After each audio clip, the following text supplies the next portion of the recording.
bulan Ramadan. Di dalam kitab Fadailus Syuhur, Ramadan itu dimaknai sebagai berikut. Hurufnya ada 5, terdiri dari Ra, Mim, Dha, Alif, dan yang terakhir adalah Nun. Ra dimaknai oleh penulis sebagai rahmat, sebagai kasih sayang. Begitu panjang penjabarannya. Karena satu ungkapan menyebutkan bahwa kun fil hubbi kasyamsi. Dalam rangka mengaplikasikan rahmat kita kepada masyarakat sekitar, maka kita harus menjadikan kasih sayang itu harus seperti matahari. Kita semua tahu matahari merupakan sumber energi terbesar di muka bumi. Matahari tidak pernah membeda-bedakan kasih sayang. Lautan ya kasih cahaya, daratan ya kasih cahaya. Bahkan di belantara sekalipun yang menerima cahaya matahari bukan hanya pohon yang menjulang ini. Bahkan rumput yang tumbuh di dasar tanah itu juga sebenarnya menerima cahaya matahari. Itu bukti rahmat yang diaplikasikan oleh matahari kepada sekitarnya. Yang diharapkan kita adalah begitu masuk di bulan Ramadan juga tidak membeda-bedakan kasih sayang. Tidak perlu untuk membedakan, oh ini masuk orang A, duduknya harus di sebelah mana, ini seorang B, duduknya di sebelah mana. Tidak begitu. Semuanya diperlakukan sebagai makhluk ciptaan Allah Subhanahu wa Ta'ala. Itu yang pertama. Yang kedua, setelah huruf Ra, di depannya ada huruf Mim. Mim ini dimaknai sebagai muraqabah. Muraqabah ini satu sifat yang harus dimiliki oleh kita. Muraqabah ini bermakna merasa diintip, merasa diintai, merasa dilihat oleh Allah Subhanahu wa Ta'ala. Meskipun sebenarnya tanpa kita sadari, setiap langkah kita itu sebenarnya sudah terekam jelas. Ayat 17 surat Qaf mengatakan, "Ma yalfizu min qaulin illa ladaihi raqibun atid." Apa yang terucap oleh lisan kita itu semuanya sudah terekam semuanya oleh 2 malaikat pencatat. Pencatat itu adalah pencatat kebaikan yang namanya raqib, sementara yang kedua adalah pencatat amal keburukan, itulah atid. Pada saat kita menerjemahkan muraqabah, merasa diintip, bagaimana kita mengaplikasikannya di dalam bulan Ramadan? Paling tidak ada beberapa hal yang perlu untuk kita garis bawahi. Ayat 183 sampai dengan ayat 187 yang membicarakan masalah Ramadan, itu ayatnya selalu berakhir dengan kalimat la'allahu.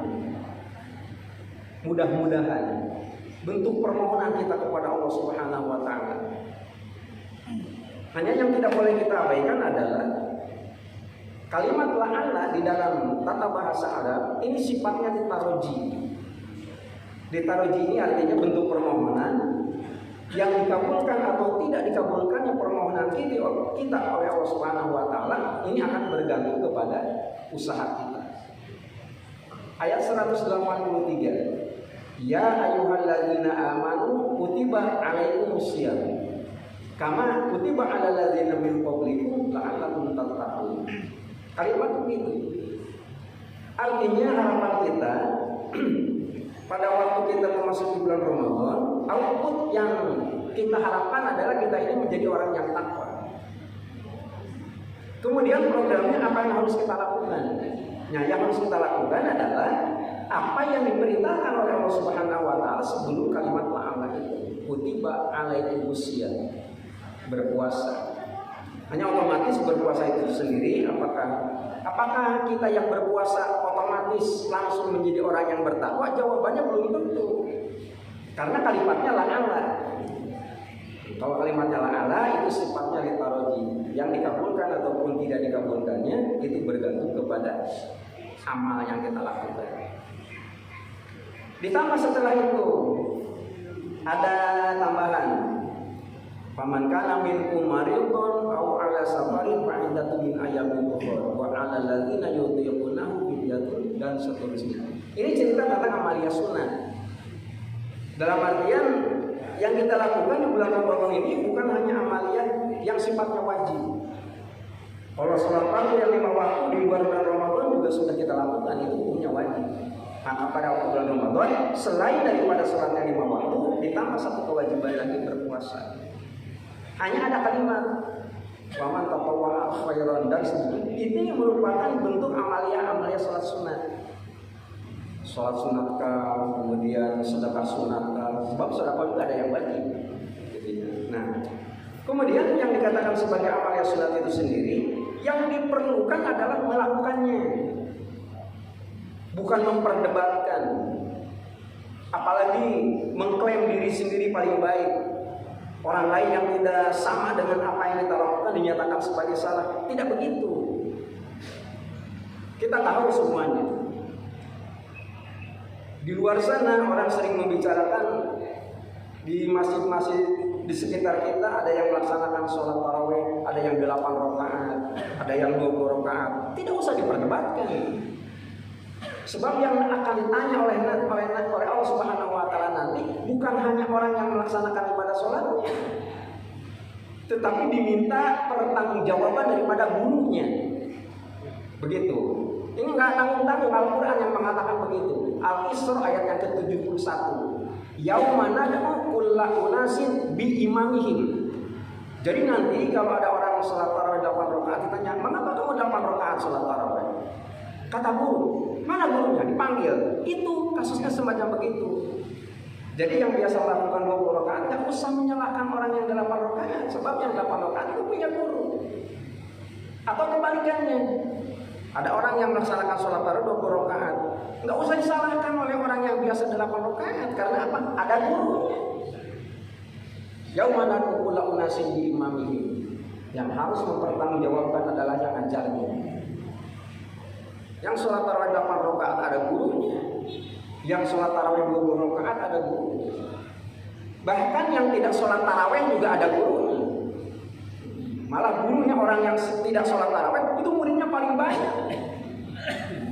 Kita aja pada awal-awal Ramadan hampir semua masih penuh. Orang datang terlambat saja nggak kebagian tempat. Tapi kan setelah 1 minggu kan pada kemana? Masih mending kalau melaksanakan sholat tarawihnya di rumah. Atau masih mending kalau melaksanakan sholat tarawihnya agak malam dikit lah kira-kira. Tapi yang dibutuhkan kan melaksanakannya, bukan memperdebatkannya. Jangan sampai ada satu kesan apa akan mencari sholat tarawih yang 8 rakaat itu lebih cepat. Tidak mesti. Orang yang 8 rakaat kadang-kadang lebih panjang kok. 3 hari lalu Ustaz, teman saya di Mesir itu ngasih info ke saya. Saya tanya, ada info apa? Saya melaksanakan sholat tarawih itu di jantung kota Kairo, dekat Masjid Al-Azhar. Itu kan ada pasar malam, itu ada Masjid Al-Husain. Dalam cerita orang-orang yang mengagumi tentang Sayyidina Ali, itu kepala Hasan itu dikuburkannya di situ. Itu ternyata melaksanakan sholat tarawihnya 8 rakaat. Tetapi ayat Al-Quran yang dibaca selama 8 rakaat itu sendiri itu menghabiskan sampai 15 juz. 15 juz mulai pukul 8 sore-sore habis Isya, itu kelarnya menjelang makan sahur. Dan dia langsung mengatakan, saya kapok nggak akan datang ke situ lagi. Saya cari meskipun 20 rakaat tapi nggak terlalu lama. Ujung-ujungnya kan begitu. Jadi nggak usah saling menyalahkan. Gitu ya. Yang dibutuhkan adalah kita melakukan. Nah, melakukannya itu sendiri harus mengadopsi satu sifat pada bulan Ramadan. Apa itu? Muraqabah. Kita ini merasa diinti, merasa dilihat, merasa dinilai oleh Allah Subhanahu wa taala. Nah, jadi untuk bisa mencapai derajat takwa, proyeknya adalah melaksanakan ibadah puasa. Kutiba alaikumusiyam. Itu yang pertama. Yang kedua, ayat ke-185. Ayat ke-125 berujung la'allakum tashkurun. Syahrul Ramadan alladzi unsila fihil Qur'an hudan lin-nasi wa bayyinatin minal huda wal furqan Nah, ujung-ujungnya kalimatnya la'alakum tashkurun. Artinya, begitu masuk bulan Ramadan, harapan Al-Quran, harapan Allah Subhanahu wa Ta'ala, output yang kita lakukan adalah kita ini menjadi orang yang pandai berterima kasih. Bahasa sederhananya namanya terima kasih, apabila kita sekali waktu menerima, jangan dipegang kita terus, dikasihkan kepada orang lain, itu namanya terima kasih. Jangan hanya ingin menjadi sebagai seorang mustahil, tapi harus ditingkatkan menjadi muzaki. Idealnya kan begitu. Nah, untuk itu ada beberapa yang harus kita lakukan pada ayat ke-185 ini. Yang pertama adalah syahrul Ramadan alladzi unzila fihil Qur'an. Jadi bulan Ramadan adalah bulan pertama sekali diturunkannya Al-Quran. Artinya apa yang harus kita lakukan? Baca Quran. Jangan jadikan Al-Quran sebagai kitab suci, karena sucinya sampai tidak boleh dipegang oleh tangan kita. Namanya saja Al-Quran, bacaan. Mungkin ada ilustrasi menarik bagi kita. Ada seorang lelaki kekar, badan tegap, tenaganya gede, mau masuk ke salah satu ruangan. Dia coba pegang pintu, dia tarik kenceng-kenceng, tapi ternyata pintu itu tidak mau membuka. Dia berpikir barangkali kurang tenaga, dia tambah tenaganya lagi. Setelah ditarikan kedua kalinya, ditambah dengan tenaga yang tambahannya, ternyata pintu itu tidak mau terbuka. Atau dia berpikir, jangan-jangan ini aku harus berteriak. Nah, kemudian dia mencoba sambil berteriak, tetapi tetap pintu itu tidak bisa dibuka. Dalam kebingungan semacam begitu, datang seorang anak kecil, anak SD, yang ingin masuk ke ruangan itu menemui ayahnya yang ada di dalam. Dia cukup menempelkan telunjuknya di pintu itu, dia dorong sedikit, ternyata pintu itu terbuka. Betapa terhinanya seorang yang kekar tetapi tidak mampu membuka pintu. Kuncinya hanya satu. Mengapa anak kecil bisa membuka sementara orang yang kekar tidak bisa? Ternyata di pintu itu ada tulisan dorong, bukan tarik. Iqra, baca. Jadi yang dibutuhkan adalah kita yang membaca, bukan mengkaji. Kalau mengkaji, ini mengapa ya alif lam mim dikatakan sebagai mafatihul suwar, kira-kira manfaatnya apa sebagainya, tapi dibaca kagak. Jangan begitu. Gitu ya. Dibaca aja. Bersyukur kalau kita bisa membaca lebih banyak gitu ya. Banyak kan orang mengkhususkan waktu gitu ya di bulan Ramadan pengen khatam berapa kali. Itu mah urusan teknis yang begitu mah. Yang penting baca aja. Umpamanya kita ingin membaca satu hari 2 ayat, silakan saja. Innal ladzina amanu wa 'amilus shalihati kanat lahum jannatul firdausi nuzula khalidina fiha la yabghuna 'anha hiwala. Shadaqallahul azim. 2 ayat satu hari. Tidak apa-apa silakan. Hanya kalau kita membaca Al-Quran satu hari 2 ayat, insya Allah bakal khatam dalam jangka waktu 6,5 tahun. Jadi 6 kali puasa, gitu ya, 6 kali bulan Ramadan kita baru khatam. Ngaku umat Islam udah agak lama gitu ya kita ini, tapi masa khatam Al-Quran sampai 6 tahun. Kalau begitu jangan 2 ayat dong, ditambah dikit. Makanya sampai hari ini di Masjid Nabawi yang diberlakukan adalah sistem halaqah. Halaqah itu sistem apa sih, membuat apa sih, lingkaran kecil gitu ya, unit-unit kegiatan semacam kelompok lah begitu. Asyifa ini jamaahnya ada berapa? Ada 100 orang. Nggak usah bareng 100 orang, bikin 10 kelompok gitu. 10 kelompok, satu kelompoknya itu 10 orang, pimpin oleh seorang yang bisa baca Quran. Begitu aja. Saya, Ustaz Dwi dan seterusnya terus disepakati. Kita ngaji berapa ayat nih? 2 ayat, nggak apa-apa.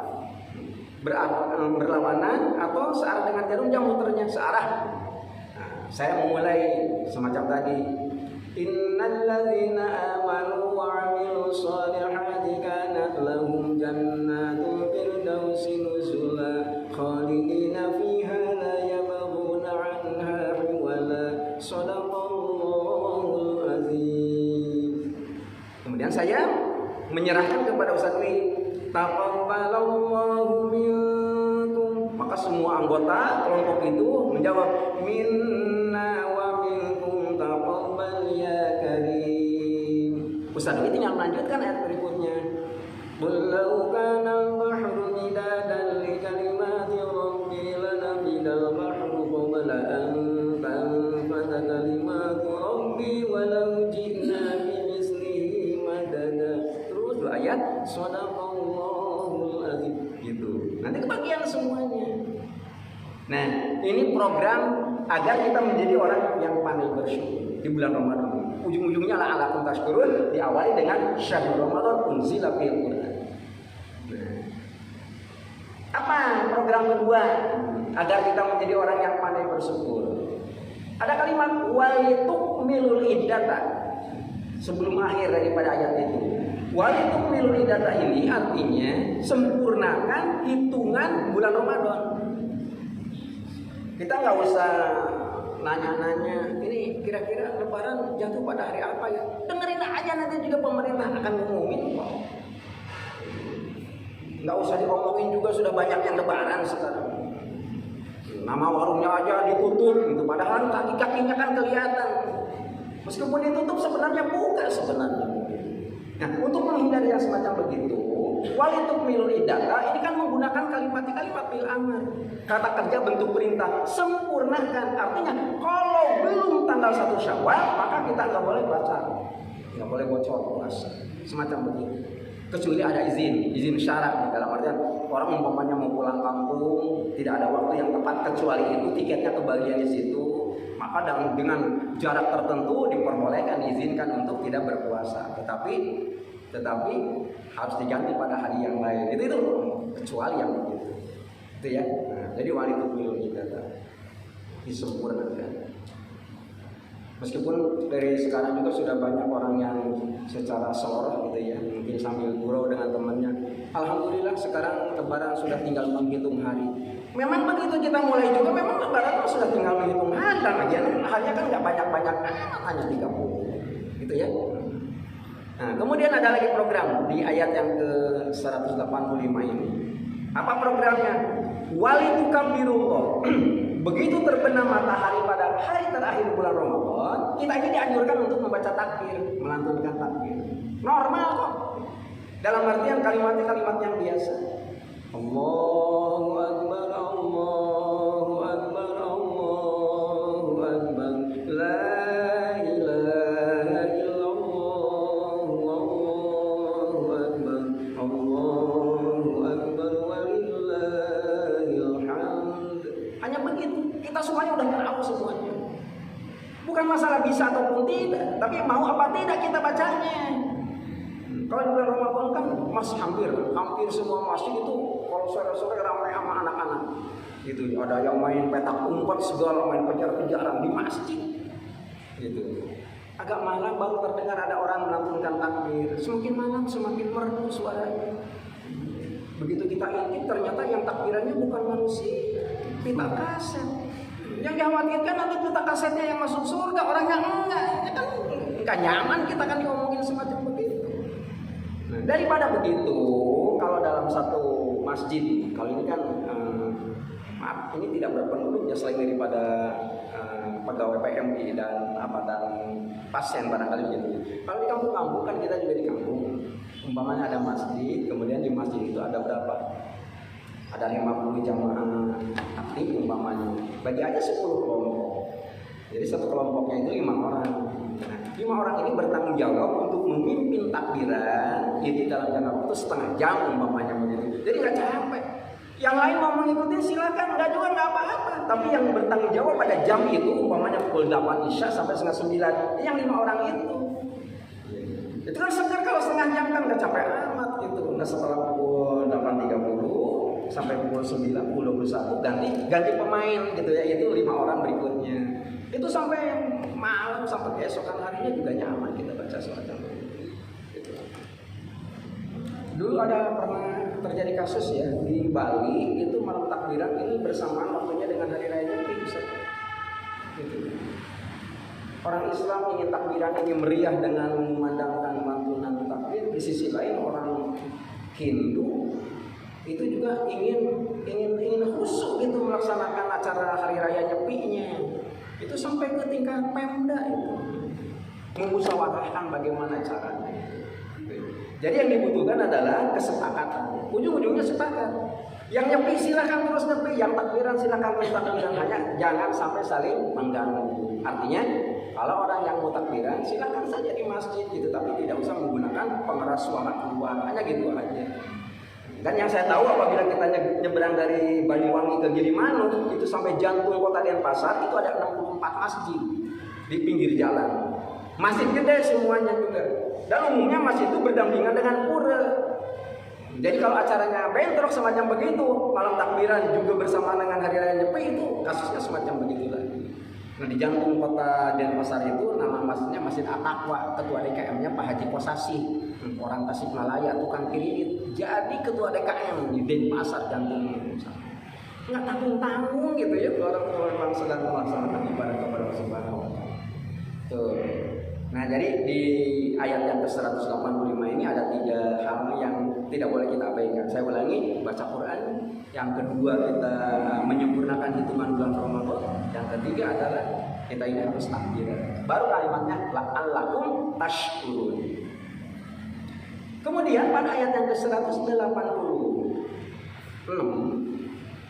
itu berakhir dengan la'allahum yarshudun kalimatnya. Wa idza sa'alaka 'ibadi 'anni fa inni qarib ujibu da'watad da'i idza da'an falyastajibu li wal yu'minu bi la'allahum yarshudun. Itu outputnya diharapkan begitu. Di bulan Ramadan ini kita ini menjadi orang yang yarshudun, yang pinter, yang cerdas, yang bisa membeda-bedakan, mendahulukan prioritas. Itu baru orang itu yarshudun. Bagaimana caranya? Dengan cara berdoa. Wa idza sa'alaka ibadi anni fa inni qarib. Berdoa kita. Ini kalau kita ke Mekah, itu kan di sana ada beberapa titik ya.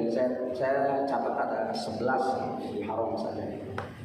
Titik itu dalam literatur Arab di sana itu termasuk ke dalam kategori makom ijabah, tempat diterimanya doa.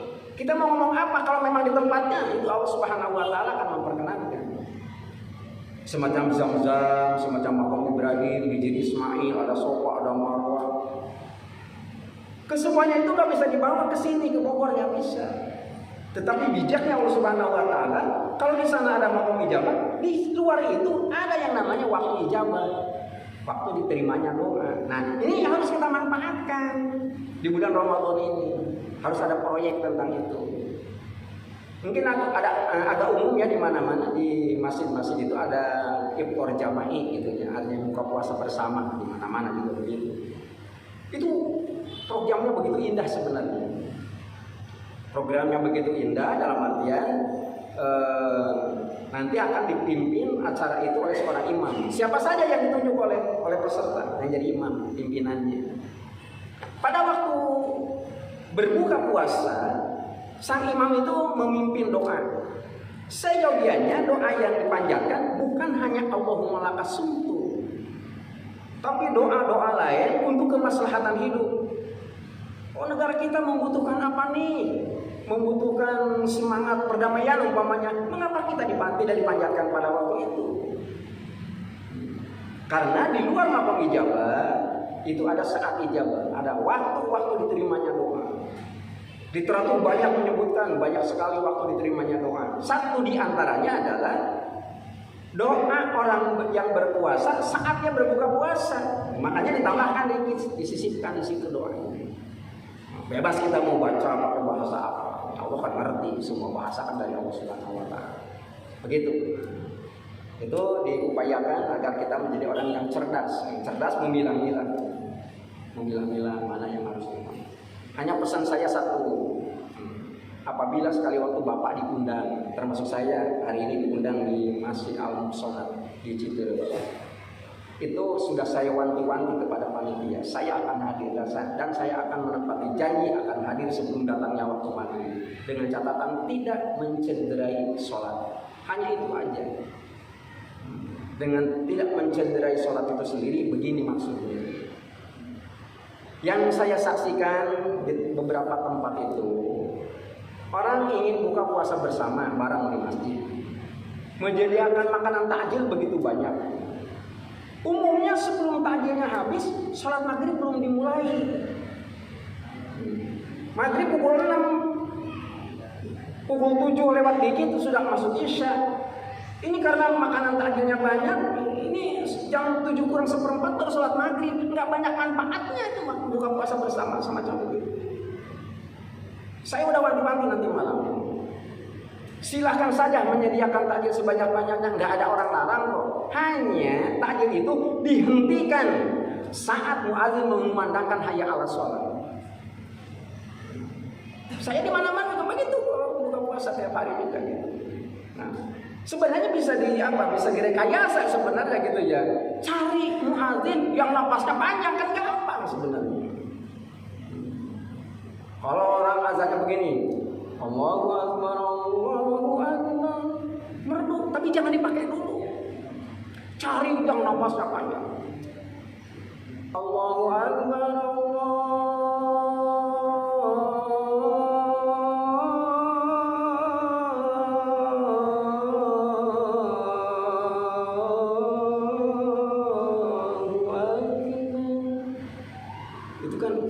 setengah mangkok kolak kan udah sedikit bisa masuk dengan panjangnya semacam begitu. Allahu Akbar, Allahu Akbar.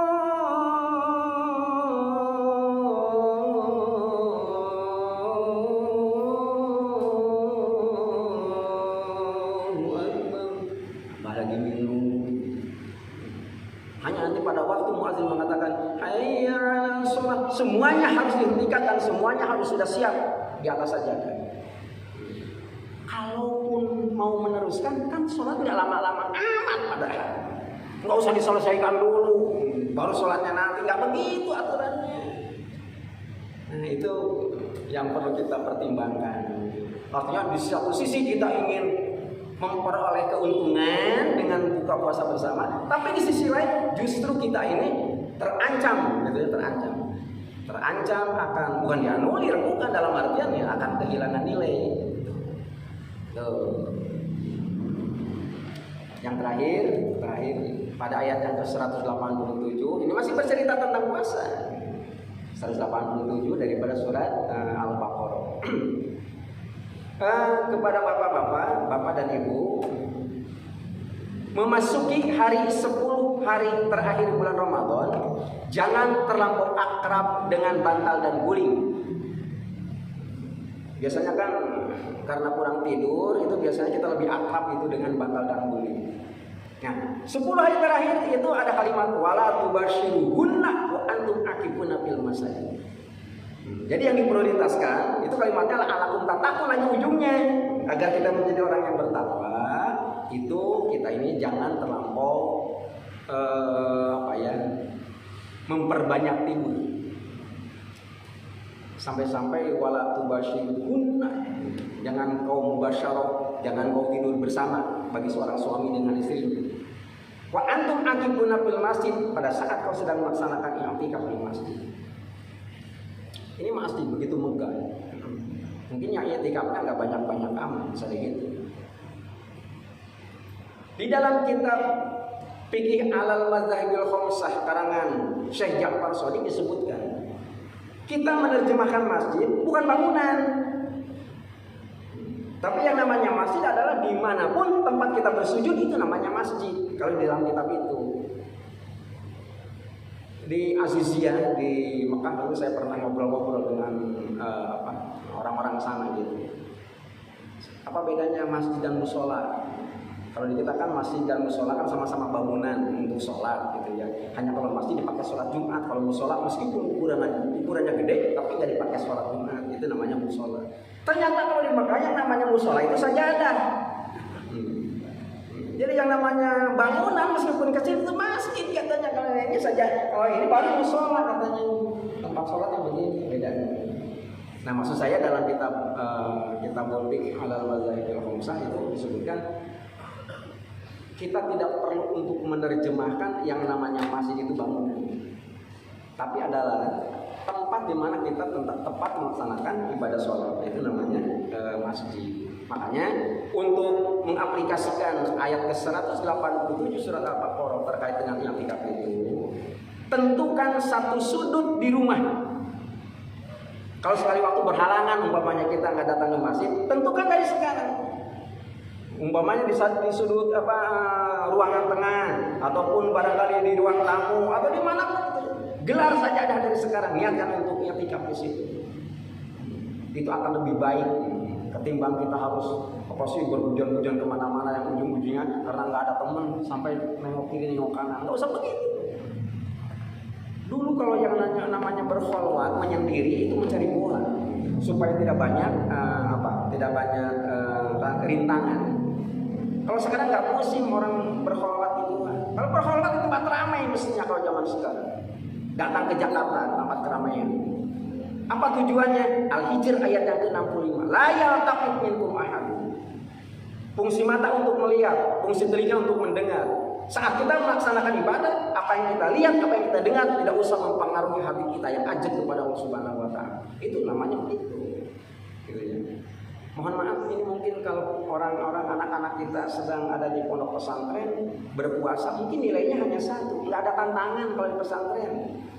Coba kalau yang di pasar Bogor di sana, di situ digelar makanan-makanan siap saji. Mungkin orang itu tetap berpuasa karena mengharap ridho Allah Subhanahu wa taala, mungkin nilainya tambah, bukan hanya 1. Bukan hanya menahan lapar dan haus, akan tetapi juga menahan hawa nafsu pada saat itu disuguhkan kepada yang bersangkutan.